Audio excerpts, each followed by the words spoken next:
Hello, with me today I have Dr. Stuart Green, Chief Executive of Zoo Digital, a technology company listed on the UK's AIM market. Well, you mentioned earlier about the impact of the pandemic on the business in terms of people working from home, so less of an impact there for you guys who were already doing that, perhaps. But in terms of the pandemic's impact on the numbers, is there anything that viewers ought to be aware of? Well, I guess what I would say about that is that because of the way in which we work, as I've explained, we were able to continue uninterrupted through the pandemic, whereas that wasn't true of other vendors in our sector. Because they're very kind of traditionally bricks and mortar, they require people to travel to their facilities and kind of work closely together. Those other companies basically were in lockdown and weren't able to proceed. And what that meant was that during this period, we actually saw some incremental business because some customers came to us to ask us to work on projects that others were not able to progress. So obviously that is an effect of the pandemic, but our feeling is that once we're beyond the other side of the pandemic, those positive relationships that we developed during this period will actually be sustained and will lead to further orders that we'll receive from those customers. So it sort of has kind of catalyzed some opportunities for us, which we expect to see benefit us in the long term. Okay, yeah, my next question was, were there any sort of, or do you expect any long-lasting effects on the business? So you're saying that some of the business won during this period could, it stands you well for the future. You might keep some of that business, some of those customers. Yeah, that's absolutely right. I mean, it's been a strange time for the industry because, and there have been both negatives and positives, which have obviously impacted Zoo as well. The negatives have been, as has been widely publicised, that new productions of TV series and feature films were all put on hold because obviously they require people to work on sets or on location in close proximity, and that obviously wasn't allowed.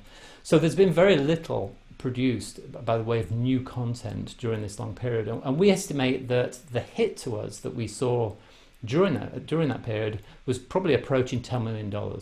So because new productions weren't being created and we didn't receive work associated with those new productions, our revenues were probably light by maybe up to $10 million as a result. But obviously we continue to grow during the period, as I've explained already. And that was because really of our strategy and the fact that we operate as what's referred to in the industry as an end-to-end vendor. And by that I mean that we're a one-stop shop for our customers who had this need to, having produced some content, to get it onto their streaming platform or platforms operated by others, and we can do everything that's needed as part of that process. Obviously localization is a big part, we've touched on that, but there are actually a lot of other media services that need to be performed in order to get things into the right shape. And it's that combination of our strategy, our use of technology that makes us very scalable and flexible, together with the fact that we're able to offer an end-to-end proposition, and there are very few players in our industry who can do that, that meant we were ideally placed to flex as our customers adjusted to this new environment. And what we found was, of course, that because they couldn't create new titles, they sort of refocused their energies on their back catalogues and went back to content that's been produced over probably many years and migrated that to these streaming platforms for the first time. So that required actually quite a lot of work in the area of media services. We were very well placed to do that, and we grew that segment significantly during the period. Okay, so there have been positives, from the pandemic for Zoo. But what are the big positive catalysts that investors should look out for next over the next 6, 12, 18 months, do you think? I think there are a few things. I mean, I suppose I would say first of all that this industry is, continues to be in a state of flux. I mean, I'm sure you've read about the M&A that's been taking place in the industry with Warner Media and Discovery coming together, and Amazon's buying MGM Studios, and so there's quite a lot of change within the sector.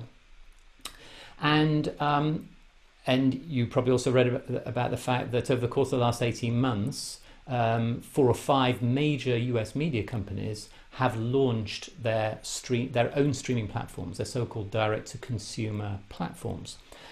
Most of them, though, have launched them initially just for the domestic US market, and clearly they're going to need to take those on to an international audience in due course. So I think where the services that we provide really are beneficial is when our customers have that requirement to take their programs to audiences internationally. And I think when you start to see that happening and those launches taking place, we're pretty confident that we're going to be in the mix and as one of the key providers for those organizations to get their content to global audiences. There are a couple of other things from Zoo to look out for, one of which is that we'll be opening, we expect to be opening over the course of the next few months, regional hubs in some key territories. So as I've explained, we use cloud software that makes us very scalable and means that we don't have to own and operate facilities in every country, which has been the norm in our industry. But nonetheless, there are certain reasons why having a base in certain key high growth territories, and I'm thinking of locations like India and Southeast Asia, means that to have that puts us close to where the action is in terms of our customers licensing original content from those regions, as well as puts us in a good position to be able to build our community of freelancers who provide services to us from those countries. So I should clarify that we have well over 9,000 of these freelancers now, and these are individuals who are predominantly linguistic specialists. So they're translators, they're people who adapt scripts into different languages, they're voice actors and directors and so on. And in Bollywood, Stuart. Sorry. Bollywood. So right now there are some really interesting things that are happening in the market where following some programs that particularly Netflix has put onto their platform that originated in languages other than English. There's this sort of new interest amongst global audiences for content that originates in non-English speaking countries. So if you think about the way the industry has always operated, most of the content that's gone to international audiences has been English original versions from the US and the UK in particular. But if you look at some of the real successful titles that have come out of providers like Netflix over the course of the last couple of years, you'll see that there are programs coming from Spain and from France, from Germany and other locations too, and including places like Turkey and India as well. So having a base in India for us means that we can be close to the originators of those kind of programs and therefore better placed to be able to support our customers to get that content onto streaming platforms. So we talked about the next sort of maybe year and a half. What about the long-term plan? Perhaps where do you see yourself in 5 years' time? Is a classic interview question. So I'll put that to you. You're a £100 million-ish sort of company at the moment. Where do you see yourself in 5 years? If you look at Zoo as a player in our sector, we are a relatively recent entrant to the market. By that I mean that obviously services like subtitling and dubbing have been around for a long time, and the big players in our industry have really consolidated many smaller companies to provide organizations that have operations in many locations. And there were until a few months ago pre-pandemic there were at least 3 companies in our sector that provide services similar to those that we provide and were delivering sales of roundly $200 million each. And in fact, 2 of those organizations have subsequently come together. So you've got at least one company there that at pre-pandemic levels was doing $400 million of sales. And as I said, we're a $40 million currently company. But we see absolutely every reason why, if we carry on doing what we're doing, then we will become one of the largest players in our sector.